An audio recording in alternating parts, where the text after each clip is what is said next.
Test 3.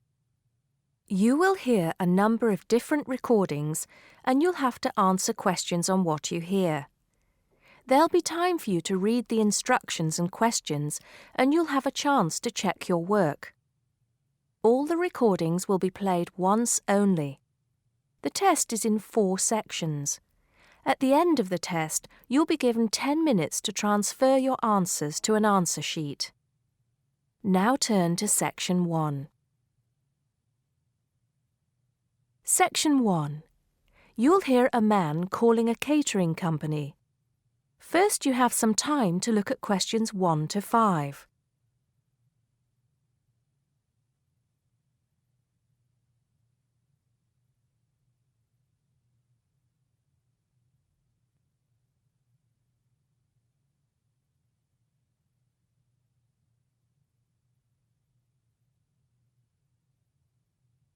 You'll see that there is an example which has been done for you. On this occasion only, the conversation relating to this will be played first. Hello, 5-star caterers. Can I help you? Oh, yes. I spoke to you an hour ago about the arrangements for our end-of-term party. The man is calling about a party, so party has been written on the form. Now we shall begin. You should answer the questions as you listen because you will not hear the recording a second time. Listen carefully and answer questions 1 to 5. Hello, 5-star caterers. Can I help you? Oh, yes. I spoke to you an hour ago about the arrangements for our end-of-term party. Oh, that's right. It's Mr. Saunders, isn't it? Actually, it's Sanders. That's S-A-N-D-E-R-S. Oh, I'm sorry. I'll just get that down correctly on the form. Okay, Mr. Sanders, sorry about that. No problem. Well, I've got the details you asked for, so I thought I should call you back quickly and book. Good. Let's fill in the form, shall we? Great. First of all, can you give me a telephone number? Somewhere where you can be contacted during the day. Yes, it's 445-6786. 445-6786. Okay. And do you have a number where you can be contacted outside of office hours? Well, I'm at work till late in the evening, so use the same number, and if I'm not there, you can leave a message. Thanks. I'll make a note of that.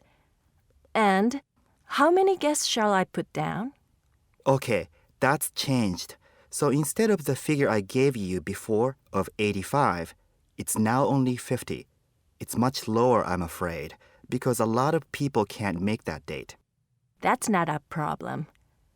Can you remind me of the date we'd set? Yes, it's the 25th of June. Okay, that's fine. Before you hear the rest of the conversation, you have some time to look at questions 6 to 10.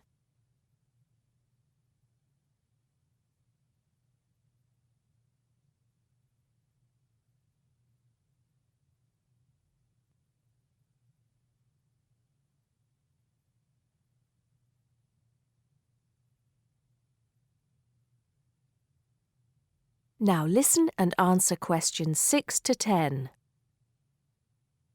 Now, did you have the chance to look at the tables on the website?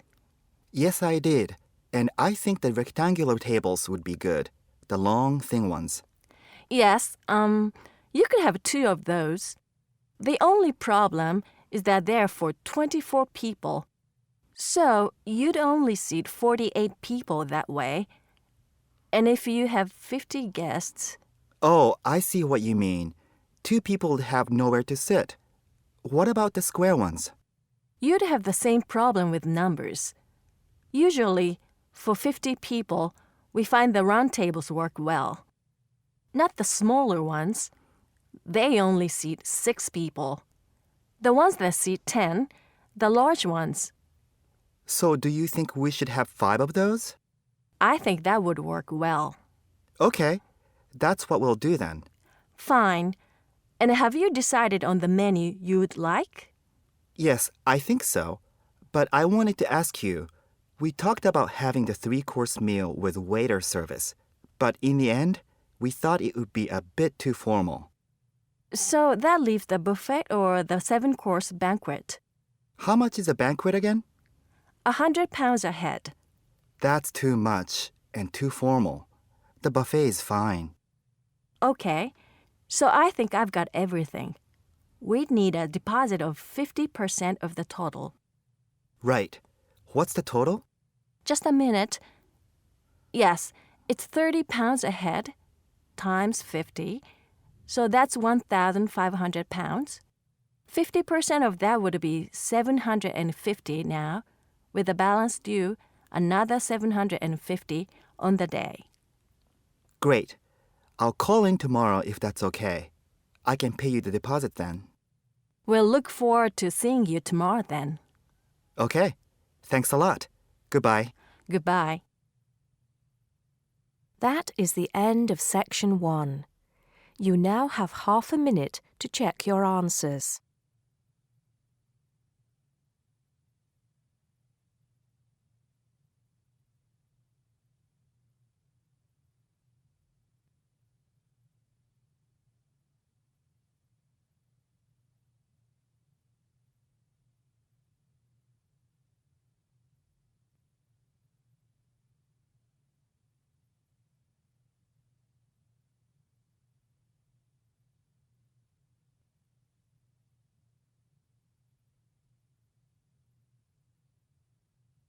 Now listen carefully and answer questions 11 to 17. Now, of course, Buckingham Palace is instantly recognisable to millions of people around the world. As we pass the palace, I'd like to tell you a few things about the history of this famous building. We think the first house was built here around 1624.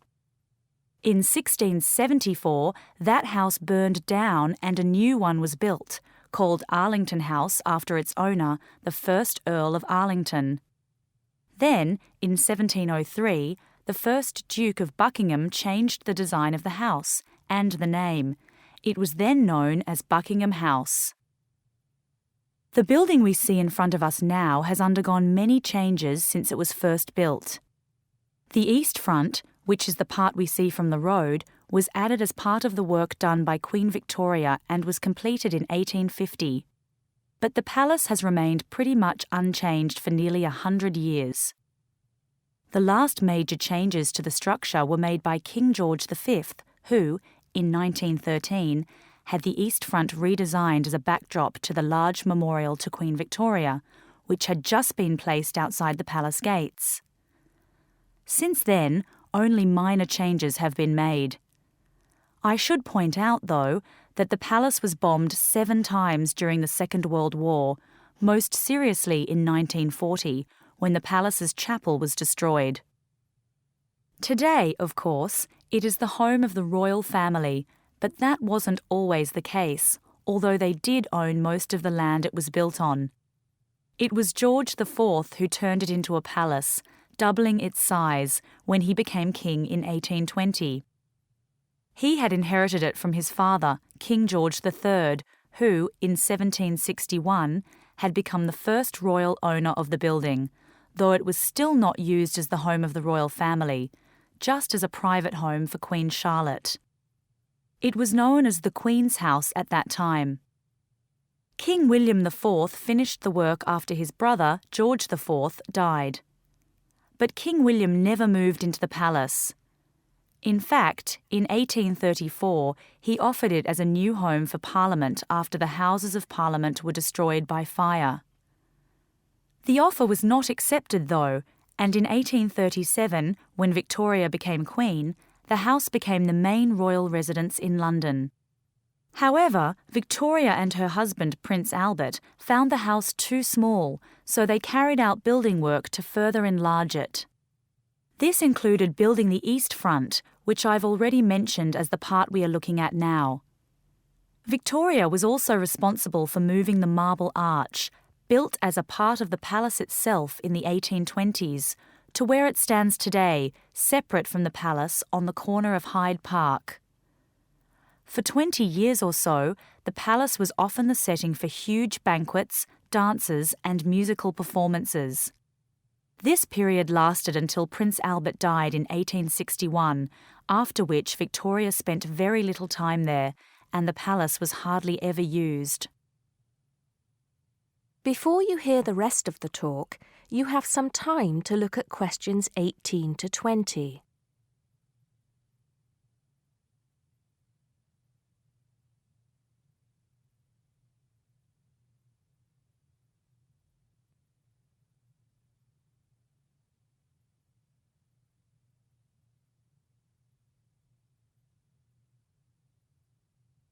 Now listen and answer questions 18 to 20.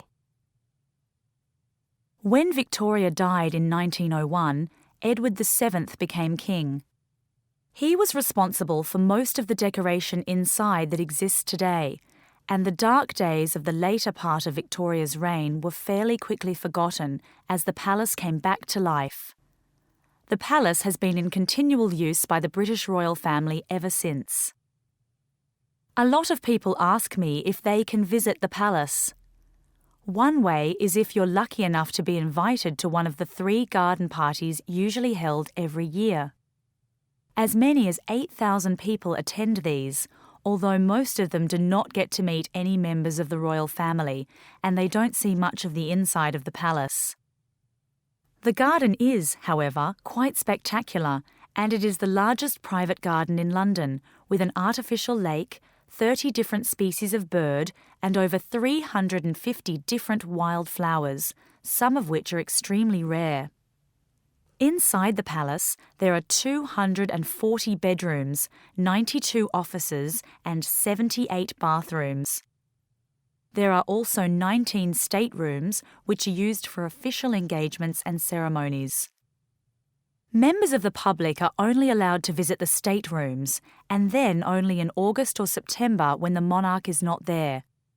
It's worth it, though, because there's a lot to see in the staterooms, including examples of some of the world's best art with works by Rembrandt, Rubens, and Canaletto.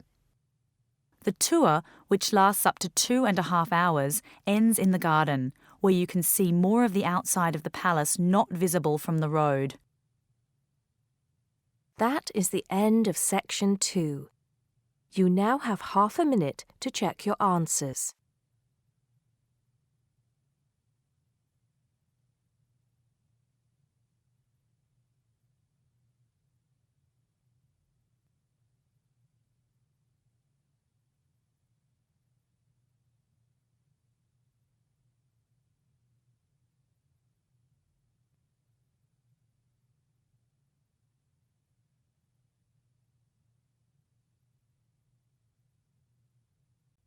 Now turn to section 3. Section 3. You'll hear 2 university students discussing a social science lecture they attended. First, you have some time to look at questions 21 to 24.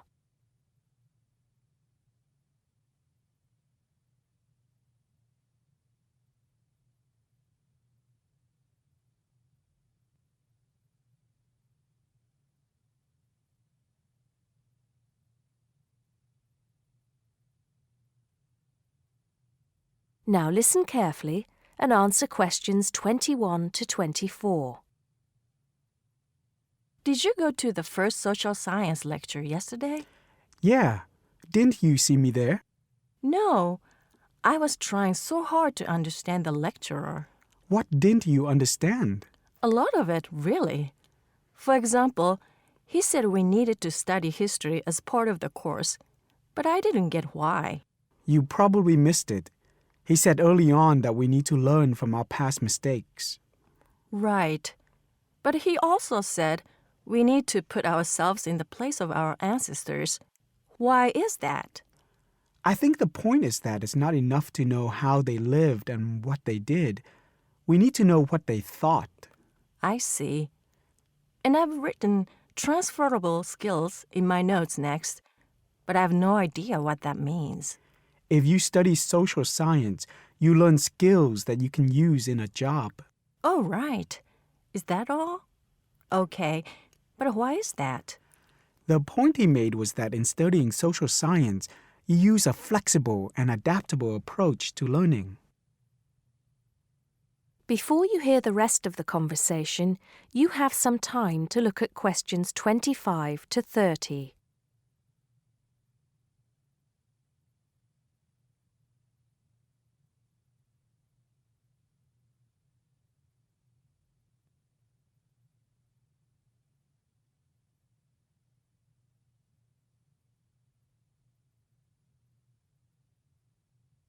Now listen and answer questions 25 to 30. He also kept mentioning all the other subjects we will need to study as part of the course. I didn't write them all down, did you? Some of them. I think I can make sense of my notes. The first one was anthropology, which he said would cover prehistory and archaeology as well. Okay. Then there's economics. I wrote down that this was not meant to mean that we will spend all our time looking at economic theory, but more that we need to see how humans behave. That's good. I don't think I could handle economic theory. He said something about education too, didn't he? Yeah. He said we'll be looking at how cultural information is handed down from one generation to the next through teaching children. He said we'd be focusing on geography too, but I can't really remember which aspects. Can you? I noted it down, I think. Here we are, yes, particularly in relation to urban planning. It's law that I got confused about. I didn't understand why he linked that to economics. I think he meant that laws affect the way wealth is distributed. That makes sense. Now, what are the science wars? Okay, I did get that. The science wars are about how social science collects information. In sociology and social work, and in social science generally, they can only study patterns of behavior and observe. If you compare that to the way scientists work in physics or chemistry, it's very different because they use specific experiments that can be tested and which give concrete answers. Social studies is often accused of being unscientific. That's all. Okay. But it still looks like a good course, doesn't it? You don't have any regrets, do you? None at all. I'm looking forward to it. That is the end of section 3. You now have half a minute to check your answers.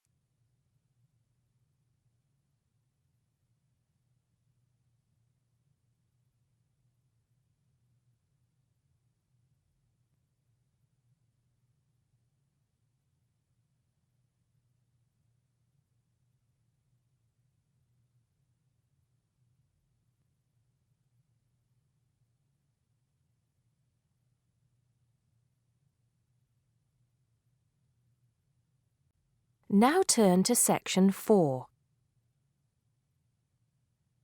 Section 4. You'll hear a lecturer talking to students about America in the 1960s.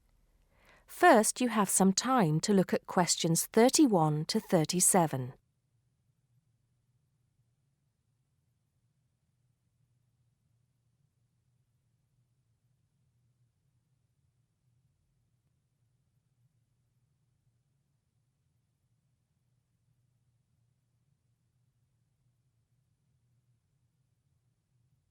Now listen carefully and answer questions 31 to 37.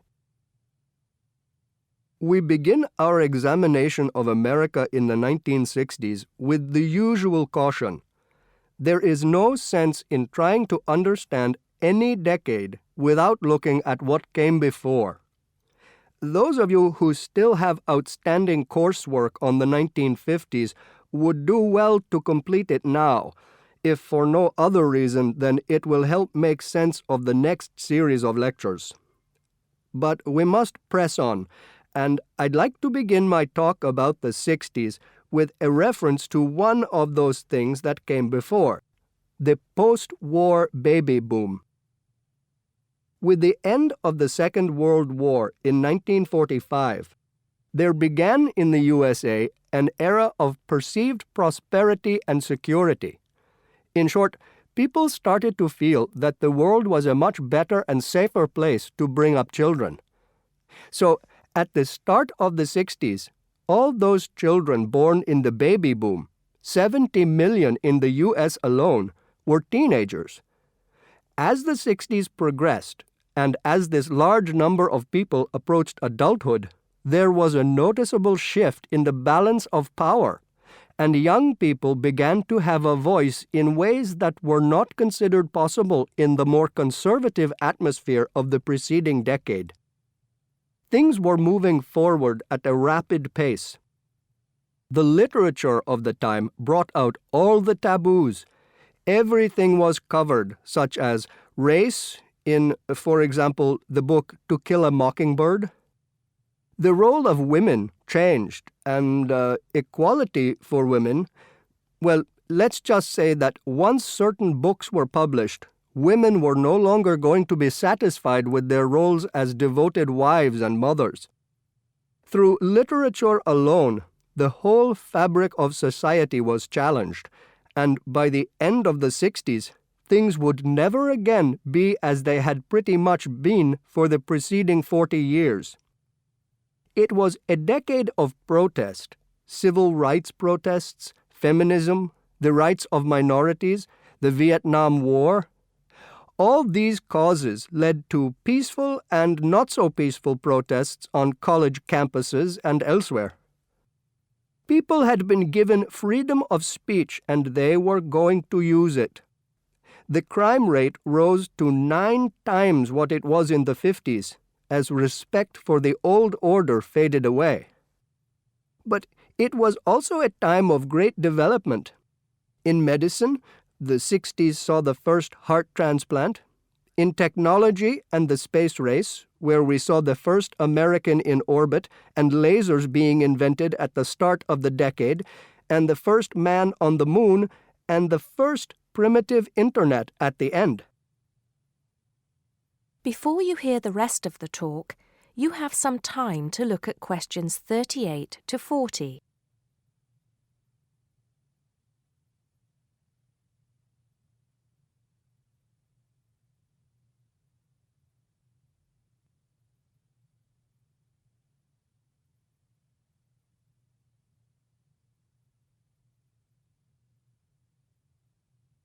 Now listen and answer questions 38 to 40.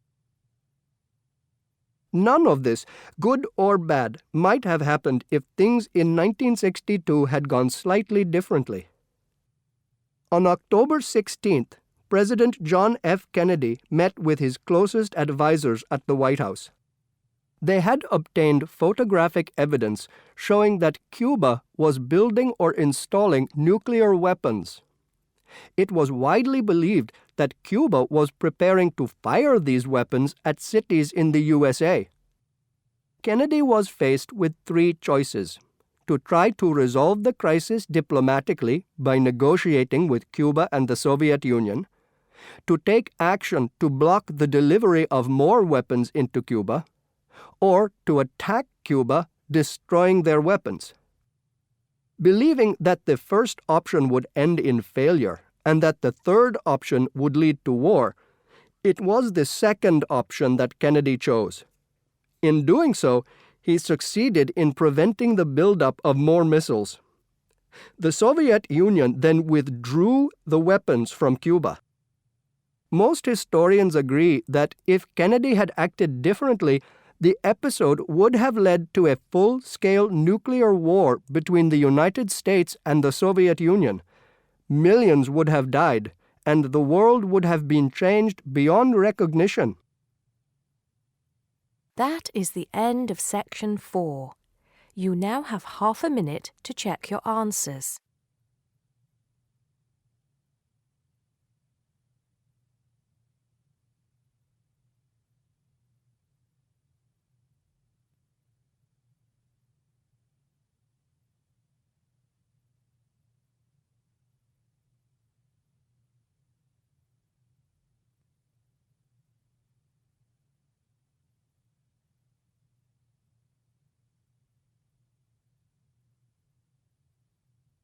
That is the end of the listening test.